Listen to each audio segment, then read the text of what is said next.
Welcome बच्चों। आज हम Jammu Kashmir board of school education की छठी की पाठ्य पुस्तक किशोर भारती में से दूसरा आपका सेकंड जो लेसन है उसको पढ़ेंगे, उसका अध्ययन करेंगे और उसे समझने की कोशिश जो है वो करेंगे। आपके पाठ का नाम है बचपन और इसकी लेखिका हैं कृष्ण सोबती। कृष्ण सोबती जी हमारे देश की एक जानी मानी लेखिका हैं। तो उन्हीं ने इस पाठ में अपने बचपन के बारे में कुछ बातें जो हैं वो बताई हैं कि उनका बचपन कैसे बीता। अब हम इस पाठ का अध्ययन करेंगे और आप ये इस चीज़ में ध्यान रखेंगे, इस चीज़ के बारे में विचार करेंगे कि क्या आपका बचपन भी ऐसे ही बीत रहा है जैसे लेखिका का बचपन बीत रहा है, या कुछ चेंजेस आपके टाइम में आ गई हैं। हम इसको पढ़ते भी जाएंगे और चीज़ों को समझते भी जाएंगे। आइए हम अपना पाठ शुरू करते हैं। बचपन। मैं तुम्हें अपनी बचपन की ओर ले जाऊंगी। मैं तुमसे कुछ इतनी बड़ी हूं कि तुम्हारी दादी भी हो सकती हूं, तुम्हारी नानी भी, बड़ी बुआ, बड़ी मौसी भी। परिवार में मुझे सभी लोग जीजी कहकर ही पुकारते हैं। हाँ, मैं इन दिनों कुछ बड़ा बड़ा यानी उम्र में सयाना महसूस करने लगी हूँ। शायद इसलिए कि पिछली शताब्दी में पैदा हुई थी। यहाँ शताब्दी शताब्दी का अर्थ होता है एक शताब्दी में 100 साल होते हैं। तो यहाँ पे शताब्दी शब्द का प्रयोग इसलिए हुआ है क्योंकि जो लेखिका है वो एक अधेड़ उम्र की महिला है, वृद्ध महिला है, और वो अपने बचपन की बातें जो है सुना रही हैं। तो उनका कहने का अर्थ यही है कि वो काफ़ी उनको जो पैदा हुई थी काफ़ी पहले पैदा हुई थी। तो उसी चीज़ को दर्शाने के लिए यहाँ पिछली शताब्दी में पैदा हुई थी, ये बात यहाँ पे कही गई है। मेरे पहनावे ओढ़ने में भी काफ़ी बदलाव आए हैं। पहले मैं रंग बिरंगे कपड़े पहनती रही हूँ, नीला, जामुनी, ग्रे, काला, चॉकलेटी। अब मन कुछ ऐसा करता है कि सफ़ेद पहनूं, गहरा नहीं, हल्के रंग। मैंने पिछले दशकों में तरह तरह की पोशाकें पहनी हैं। दशक, एक दशक में 10 साल होते हैं। और लेखिका कहती है कि मैंने पिछले जो मेरे साल थे, पिछले जो मेरा समय था, उसमें मैंने तरह तरह की पोशाकें यानी कि ड्रेसेस जो है वो पहनी है। पहले फ्रॉक, फिर निकर वॉकर, स्कर्ट, लहंगे, गरारे, और अब चूड़ीदार और घेरदार कुर्ते। बचपन की कुछ फ्रॉक तो मुझे अब भी याद हैं। हल्की नीली और पीली धारी वाली फ्रॉक, गोल कॉलर और बाजू पर भी गोल कफ। एक हल्के गुलाबी रंग का बारीक चुनौतीदार घेरदार फ्रॉक, नीचे गुलाबी रंग की फ्रिल। उन दिनों फ्रॉक के ऊपर की जेब में रुमाल और बालों में इतराते रंग बिरंगे रिबन का चलन था। लेमन कलर का बड़े पलेटों वाला गरम फ्रॉक जिसके नीचे फर लटकी फर टिकी थी। दो चुनिक भी याद हैं, एक चॉकलेट रंग का और अंदर की कोटी प्याजी, दूसरे ग्रे और उसके साथ सफेद कोटी। तो यहाँ पे लेखिका ने अपने कुछ ड्रेसेस के बारे में बताया है कि वो किस तरह से फ्रॉक और बाकी जो चीज़ें, लहंगा वगैरह जो पहनती थी, उनके कलर क्या होते थे। बचपन में वो डार्क कलर पसंद करती थी और अब उसका मन करता है कि वो कुछ लाइट कलर पहने। खैर, अभी तो आपका तो अभी बचपन ही गुजर रहा है। हो सकता है जैसे जैसे आप भी बड़े हों तो आपका भी रुझान जो है वो हल्के रंगों की तरफ ज़्यादा हो जाए। बचपन में रंग जैसे पीला, लाल, गुलाबी, ये जो सभी रंग हैं ये बच्चों को बहुत पसंद होते हैं। आगे लेखिका क्या कहती है, मुझे अपने मोजे और स्टॉकिंग भी याद है। स्टॉकिंग बोलते हैं लॉन्ग सॉक्स को, जो काफ़ी लंबी ऊपर तक जो सॉक्स होती हैं उन्हें स्टॉकिंग बोलते हैं। बचपन में हमें अपने मोजे खुद धोने पड़ते थे। हाँ, यहाँ लेखिका कह रही है कि बचपन में मुझे अपने मोजे खुद धोने पड़ते थे। मोजे हो गया जुराबे, सॉक्स। तो आप ये सोचिए कि क्या आपको भी अपने मोजे खुद धोने पड़ते हैं, या आपके मोजे कौन धोता है? मम्मी धोती है, कोई दीदी धोती है, या आप उसको खुद धोते हो? वह नौकर या नौकरानी को नहीं दिए जा सकते थे, इसकी सख्त मनाही थी। ये तो बहुत अच्छी बात थी बच्चों के लिए कि देखो, नौकर नौकरानियों को आप अपनी सॉक्स धोने के लिए नहीं दे सकते थे, बच्चों को वो खुद धोने। लेखिका कहती है कि वो हम खुद धोते थे। हम बच्चे इतवार, इतवार होता है संडे, इतवार की सुबह इसी में लगते, धो लेने के बाद अपने अपने जूते पॉलिश करके चमकाते। जब जूते कपड़े या ब्रश से रगड़ते तो पॉलिश की चमक उभरने लगती। सर्वर, मुझे आज भी बूट पॉलिश करना अच्छा लगता है। हालांकि अब नई नई किस्म के शू आ गए हैं। शू हो गया जूते, इंग्लिश वर्ड है शू। कहना होगा कि ये पहले से कहीं ज्यादा आरामदेह हैं। हमें जब नए जूते मिलते उसके साथ ही छालों का इलाज शुरू हो जाता। जब कभी लंबी सैर पर निकलते अपने पास रुई जरूर रखते। जूता लगा तो रुई मोजों के अंदर। हाँ, हमारे तुम्हारे बचपन में तो बहुत फर्क आ चुका है। आप सोचिए, क्या आपके जूते भी ऐसे ही हैं? आपको लगते हैं? क्या आपने कभी रुई डाल के जूते डाले हैं? आपके साथ ऐसा कभी हुआ है जो लेखिका के साथ हुआ है? हर शनिचर, शनिचर होता है सैटरडे, शनिवार, हर शनिचर को हमें ऑयल पीना पड़ता। ऑयल यानी कि तेल। ये एक मुश्किल काम था, सच में मुश्किल काम था। तेल पीना कोई आसान काम नहीं है। शनिवार को सुबह से ही नाक में इसकी गंध आने लगती। गंध हो गया स्मेल, कि जब पीना होता था हमें तो पहले से ही वो दिमाग में आ जाता था कि किस तरह से उसकी स्मेल है और उसको पीना पड़ेगा। छोटे शीशे के गिलास जिस पर ठीक खुराक के लिए निशान पड़े रहते, उन्हें देखते ही मितली होने लगती। मितली मतलब दिल खराब होने लगता उन गिलासों को देख के, जिसमें जिसमें जिस गिलास में डालकर हमें वो तेल जो है वो दिया जाता था, उसे देखकर ही लेखिका कहती है कि हमारा दिल जो है वो खराब होने लगता। मुझे आज भी लगता है कि अगर हम ना पीते वह शनिवारी दवा तो कुछ ज्यादा बिगड़ने वाला नहीं था, सेहत ठीक ही रहती।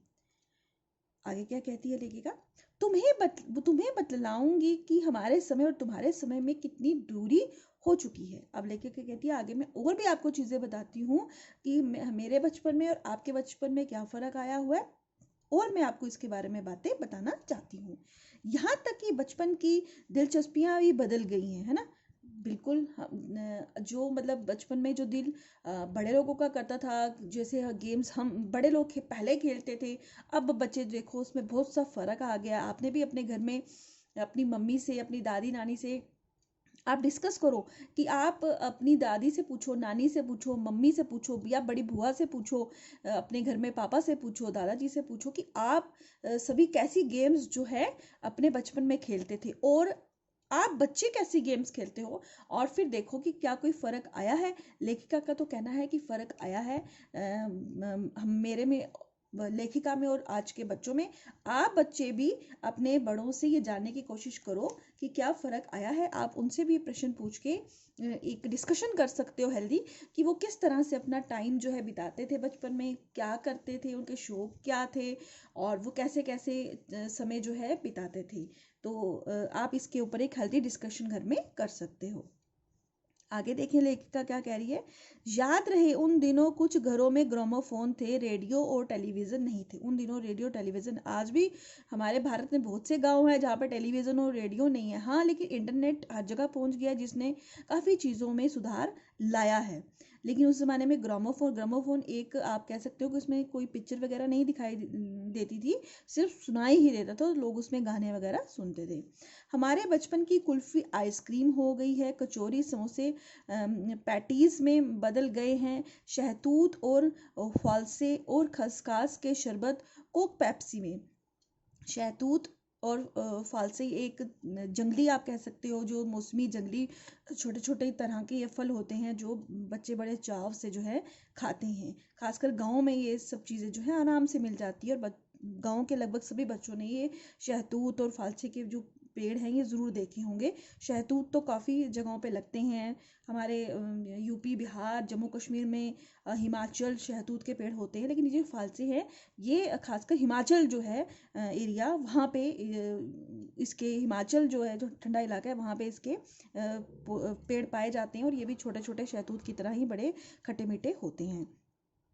उन दिनों कोक नहीं लेमंडे और विमटो मिलती थी। शिमला और नई दिल्ली में बड़े हुए बच्चों को वैगनर्स और डेविको रेस्तों की चॉकलेट और पेस्ट्री मज़ा देने वाली होती। हाँ, अब आपको यहाँ पता चली गया होगा कि लेखिका किस जगह की बात कर रही है, शिमला की। लेखिका का जो बचपन है वो शिमला में बीता है, और अभी जो लेखिका है वो न्यू दिल्ली यानी कि दिल्ली में, जो हमारे भारत की राजधानी भी है न्यू दिल्ली, वहाँ पे रह रही है। लेकिन लेखिका का जो बचपन है वो शिमला में गुजरा है।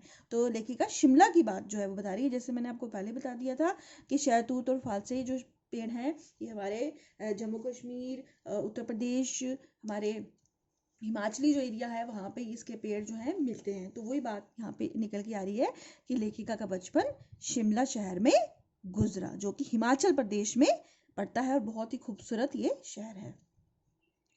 चॉकलेट और पेस्ट्री मज़ा देने वाली होती।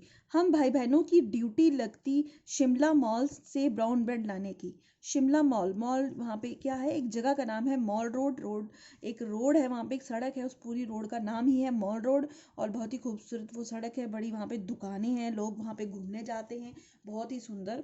और उस रोड से थोड़ी सी चढ़ाई आगे चढ़ के जब निकल जाओ तो एक बड़ा सा मैदान आता है, वहाँ पे एक गिरजाघर है, वहाँ पे रिज है, तो वहाँ पे लोग घूमते हैं शाम को। तो आप यूट्यूब पे जाके शिमला रिज इसको सर्च भी कर सकते हो, और वहाँ का नज़ारा आप अपने यूट्यूब चैनल पे भी ले सकते हो। आप ज़रूर इसको सर्च करो और देखो कि वो कितनी सुंदर सी जगह है। शिमला रिज मॉल रोड आप डाल के यूट्यूब पे बच्चों आप उस जगह का नज़ारा ले सकते हो। हमारा घर मॉल से ज़्यादा दूर नहीं था, एक छोटी सी चढ़ाई और गिरजा मैदान पहुंच जाते। गिरजा घर किसे बोलते हैं, चर्च को। वहाँ पे एक चर्च है, तो अभी भी है, लोग अभी भी वहाँ घूमने जाते हैं उस चर्च में, और चर्च को देखने जाते हैं, और बहुत ही खूबसूरत सी वो वहाँ पे वो बनाया हुआ उन्होंने। तो अब मैंने तभी आपसे कहा कि आप यूट्यूब पे ज़रूर डालिए कि शिमला मॉल रोड और शिमला रिज, तो आपको वहाँ पे ये सारी चीज़ें वहाँ बहुत ही सुंदर तरीके से आपको वीडियो मिलेगी, और आप इसको ज़रूर देखना। वहाँ से एक उतराई उतरते और मॉल पर कन्फेक्शनरी काउंटर पर तरह तरह की पेस्ट्री और चॉकलेट की खुशबू मन भवानी। हमें हफ्ते में एक बार चॉकलेट खरीदने की छूट थी। हाँ, लेखिका कहती है कि हमें हफ्ते में सिर्फ एक बार हम चॉकलेट जो है खरीद सकते थे। अब आप बच्चे सोचो कि क्या आपको भी इस तरह की कोई छूट है, या आप रोज ही चॉकलेट खाते हो, या आप बड़ों की बात मानते नहीं हो कि बड़े बोलते हैं कि मीठा कम खाओ। कई बार हमें घर में बड़े बोलते हैं कि मीठा कम खाओ, तो हम उस चीज़ को नज़रअंदाज कर देते हैं। तो आप देखियो यहाँ पे लेखिका साफ कह रही है कि हफ्ते में सिर्फ एक ही बार हमें चॉकलेट मिलती थी, और वो उसका पालन भी होता था। सबसे ज़्यादा मेरे पास ही चॉकलेट टॉफ़ी का स्टॉक रहता। स्टॉक मतलब स्टोर आप कर सकते हो, ये इंग्लिश वर्ड है स्टॉक। मैं चॉकलेट लेकर खड़े खड़े कभी ना खाती, घर लौट कर साइड बोर्ड पर रख देती, और रात के खाने के बाद बिस्तर में लेट कर मज़े ले ले खाती। ठीक है, आगे देखते हैं लेखिका क्या कह रही है। शिमला के काफल भी बहुत याद आते हैं। काफल भी एक तरह के, जिस तरह से बैर होती हैं उस तरह से छोटे छोटे ये होते हैं। तो शिमला में वहाँ इसके पेड़ होते हैं, तो इस तरह से जंगली एक फल है, मौसमी जंगली फल। तो इसको बच्चे वहाँ बड़े ही चाव से, जैसे शहतूत वगैरह है उसी तरह से काफल भी है। खट्टे मीठे, कुछ एकदम लाल, कुछ गुलाबी, रस भरी, कसमल, ये सभी रस भरी कसमल, ये सब वहाँ के फलों का नाम है। सोच कर ही मुंह में पानी भी आए। चेस्टनट एक और गजब की चीज, आग में भुने जाते और फिर छिलके उतार कर मुंह में।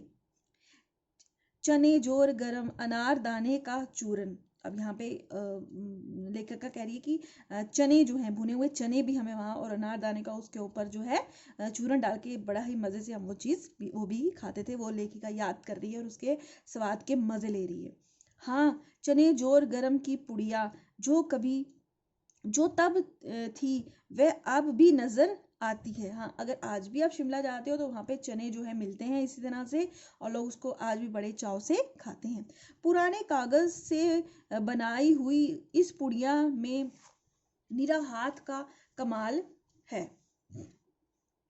तो वहाँ पुड़िया की बात हो रही है। पुड़िया किस तरह से आपने इस तरह, ये मैंने एक छोटी सी शेप भी बनाई है इसकी, इस तरह से ऊपर से खुली और इस तरह से नीचे से तिरछी, इस तरह से वो बनाते हैं, और इसके नीचे चने जो हैं वो डाल दिए जाते हैं। इसी पुड़िया की बात यहाँ पे लेखिका कर रही है। नीचे से तिरछी नीचे से तिरछी लपेटते हुए ऊपर से इतनी चौड़ी कि चने आसानी से हथेली पर पहुंच जाए।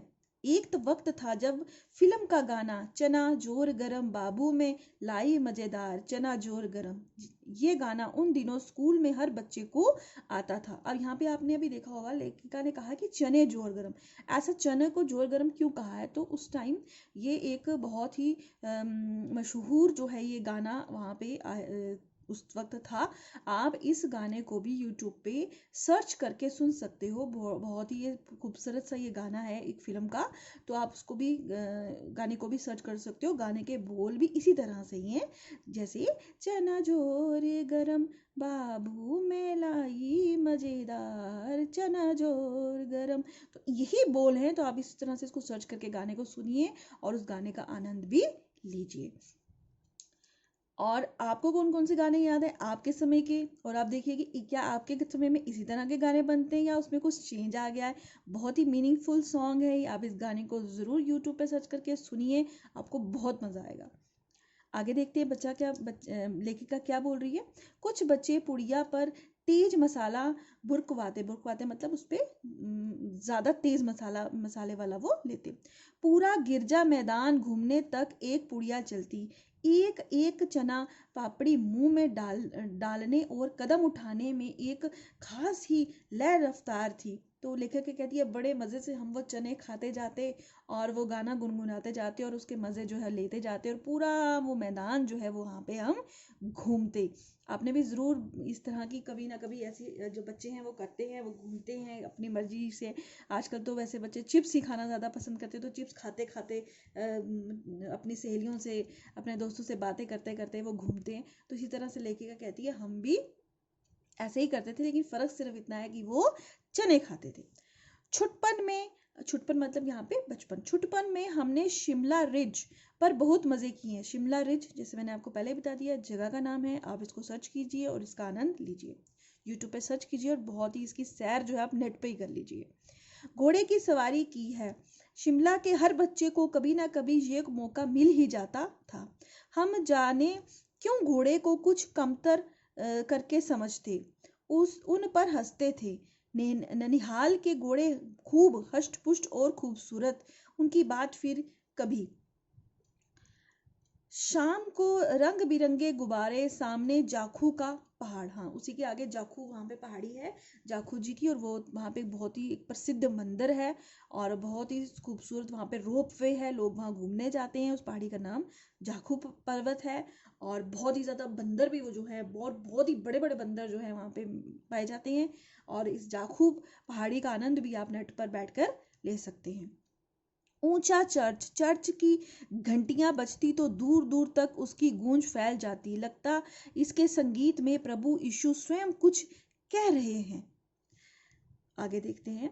सामने आकाश पर सूर्यास्त हो रहा है। सूर्यास्त मतलब सनसेट, सूर्य ढलना जिसे बोलते हैं। गुलाबी सुनहरी धारियां नीले आसमान पर फैल रही हैं। दूर दूर फैले पहाड़ के मुखड़े गहराने लगे और देखते देखते बत्तियां टिमटिमाने लगी। रिज पर की रौनक और मॉल की दुकानों की चमक के भी क्या कहने।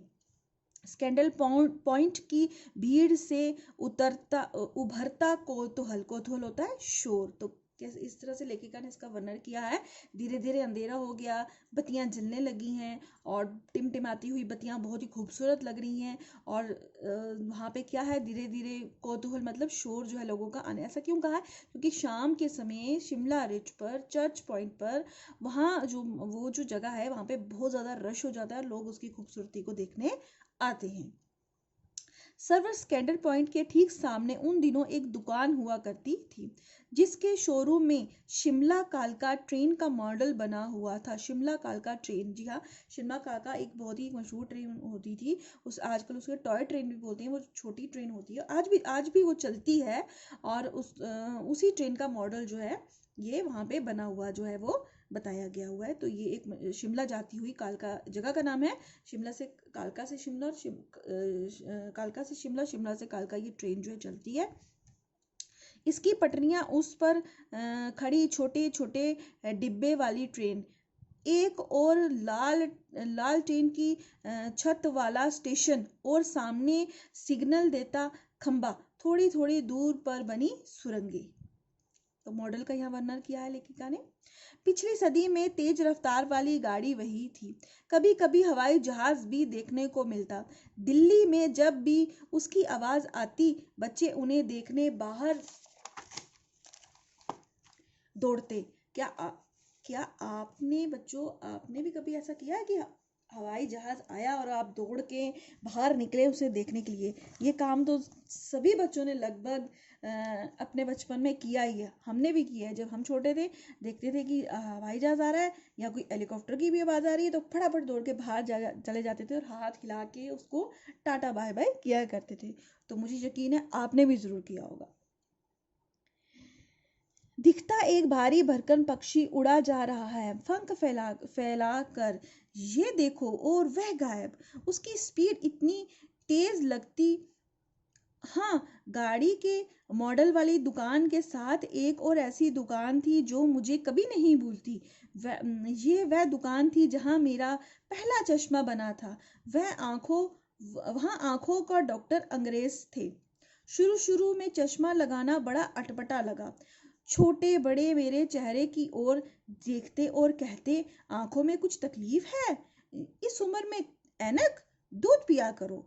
मैं डॉक्टर साहब का कहा दोहरा देती, कुछ देर पहनूंगी तो ऐनक उतर जाएगी। वैसे डॉक्टर साहब ने पूरा आश्वासन, आश्वासन होता है भरोसा, आश्वासन दिया था, लेकिन चश्मा तो अब तक नहीं उतरा। नंबर बस कम होता रहा। मैं अपने आप इसकी जिम्मेदार हूँ। जब आप दिन की रोशनी को छोड़कर रात में टेबल लैंप के सामने काम करेंगे तो इसके अलावा और क्या होगा। हाँ, जब पहली बार मैंने चश्मा लगाया तो मेरे एक चचेरे भाई ने मुझे छेड़ा, देखो देखो कैसी लग रही है। लेखिका यहाँ अपने एक बचपन का किस्सा बता रही है कि जब पहली बार मुझे ऐनक लगी, मुझे चश्मा लगा, मुझे ऐनक लगी तो मुझे बड़ा अटपटा सा लगा और मेरे एक चचेरे भाई ने मुझे छेड़ा। अब आप सोचो कि आपने कभी किसी को पहली बार ऐनक में देख के कभी उसको छेड़ा है? तो इसी तरह से लेखिका कहती कि मुझे छेड़ते हुए क्या कहा, आंखों पर चश्मा लगाया ताकि सूझे दूर की, ये नहीं लड़की को मालूम, सूरत बनी लंगूर की। तो ये कहकर लेखिका के चचेरे भाई ने लेखिका को छेड़ा। मैं खिजी मतलब थोड़ा सा मुझे गुस्सा आया कि ये मुझे मेरा भाई छेड़ रहा है। मैं खिजी कि मुझ पर ये क्यों दोहराया जा रहा है। पर शेर बुरा ना लगा। जब वह चाय पीकर चले गए तो मैंने अपने कमरे में जाकर आईने के सामने खड़ी हो गई। कई बार अपने को देखा, ऐनक उतारी, फिर पहनी, फिर उतारी, देखती रही। सूरत बनी लंगूर की? नहीं नहीं नहीं, हाँ हाँ हाँ। इस तरह से लेखिका के भाव आ रहे हैं उस अपने भाई की बात को याद करके कि क्या मेरी सूरत सच में लंगूर की लग रही है। तो लेखिका अपने आप से ही कह रही है कभी हाँ कभी नहीं। तो इस तरह से लेखिका के भाव आ रहे हैं क्योंकि पहली बार लेखिका ने अपने चश्मा लगाया था और पहली बार किसी ने उनको इस तरह से छेड़ा था। मैंने अपने छोटे भाई बहन का टोपा उतारकर सिर पर रखा। कुछ अजीब लगा, अच्छा भी और मजाकिया भी। तब की बात थी। अब तो चेहरे के साथ घुल मिल गया है चश्मा। जब कभी उतारती हूँ, उतरा हुआ होता है तो चेहरा खाली खाली लगने लगता है। तो लेखिका कहती है कि तो बचपन की बात थी, लेकिन अब तो इतना घुल मिल गया है मेरे चेहरे के साथ कि जब कभी लेखिका उसको उतारती है तो चेहरा लेखिका को ऐसा लगता है कि खाली खाली है, कुछ चेहरों पे कुछ कमी है, इतना घुल मिल गया है चश्मा। याद आ गया वह टोपा, काली फ्रेम का चश्मा और लंगूर की सूरत। अब लेखिका फिर वो बचपन के अपने याद करते हुए कह रही है कि मुझे फिर से वो अपना टोपा यानी कि टोपी, काली फ्रेम की जो मेरा चश्मा था और जो मुझे लंगूर की सूरत कहकर मुझे चिढ़ाया था मेरे भाई ने, वो सब मेरे को याद आ रहा है। बचपन की यादें मुझे याद आ रही हैं। हाँ, इन दिनों शिमला में मैं सिर पर टोपी लगाना पसंद करती हूँ। आपको पता है बच्चों, शिमला की टोपी पूरे हिंदुस्तान में बहुत ही मशहूर है। एक स्पेशल टोपी होती है, लोग जब भी वहाँ जो भी कोई घूमने जाता है वो वहाँ से हिमाचली टोपी उसे बोला जाता है, वो हिमाचली टोपी ज़रूर लेके आता है। मैंने कई रंगों की जमा कर ली है, कहाँ दुपट्टे का ओढ़ना और कहाँ सहज सहल सुभीते वाली हिमाचली टोपियाँ। तो लेखिका यहाँ अंत में कहती है कि कहाँ दुपट्टे का ओढ़ना, जैसे दुपट्टा ओढ़ा जाता है तो वो थोड़ा इतना आरामदेह नहीं होता, और कहाँ सहज सहल, सहज बोला जाता है जी। सहज और सहल मतलब जो सुभीति, ये तीनों जो वर्ड हैं, सहज सहल सुभीते, ये इनका अर्थ होता है आरामदेह। कि जो हिमाचली टोपी है वो बड़ी ही आरामदेह लगती है, टोपी पहनी तो बात खत्म। उसका नाम ही है हिमाचली टोपी, या हिमाचली, यहाँ पे टोपियां हैं लेकिन हिमाचली टोपी, टोपियां होगी ज्यादा। लेखिका ने यहाँ पे इकट्ठे करके रखी थी, जैसे लेखिका ने कहा है कि मैंने कई रंग की जमा जो है वो करके रखी हुई थी। तो यहाँ पे वही लेखिका याद करती है, कहाँ दुपट्टे का ओढ़ना, दुपट्टा जब ओढ़ा जाता है, सर पे लिया जाता है, ओढ़ा जाता है, तो वो थोड़ा सा कभी आगे पीछे हो सकता है, लेकिन जब आप एक टोपी लगा लेते हैं सर पे तो वो आरामदेह होती है, सहज होती है, सहल होती है, सुभीति होती है। तो वो जो आरामदेह टोपी है उसके यहाँ पे लेखिका ने उसको यहाँ पे याद किया है। तो ये आपका पाठ था लेखिका का बचपन की यहाँ पे यादों को याद करते हुए लेखिका ने हमें यहाँ पे बहुत सी यहाँ पे अपनी स्मृतियाँ जो है इस पाठ में उजागर की हैं। तो जैसे मैंने आपको पहले ही बता दिया था, लेखिका का नाम था कृष्ण सोबती, जो कि हमारे देश की एक जानी मानी लेखिका हैं। तो उनका जो जन्म है वो 18 फरवरी 1925 में हुआ था, मृत्यु 2019 में हुई है। और भारत की ये एक जानी मानी लेखिका थी। तो उन्होंने अपने बचपन की कुछ बातों को यहाँ पे साझा की है। अब आप भी बच्चों, अब आप भी अपने बचपन की कुछ बातों को याद करो। खैर आप तो अभी बचपन में ही हो, लेकिन आप अपने बड़ों से डिस्कस कर सकते हो कि किस तरह से उन्होंने अपना बचपन गुजारा है। या आप ये अपने एक लिस्ट बनाओ कि क्या आप में जो लेखिका ने अपना बचपन गुजारा है, आप भी उसमें से आपके साथ कौन कौन सी वो सेम बातें हो रही है और कौन कौन सी ऐसी बातें हैं जो आपके बचपन में नहीं हो रही हैं। तो आप भी अपने बचपन को याद कीजिए और इस पाठ का आनंद लीजिए। धन्यवाद।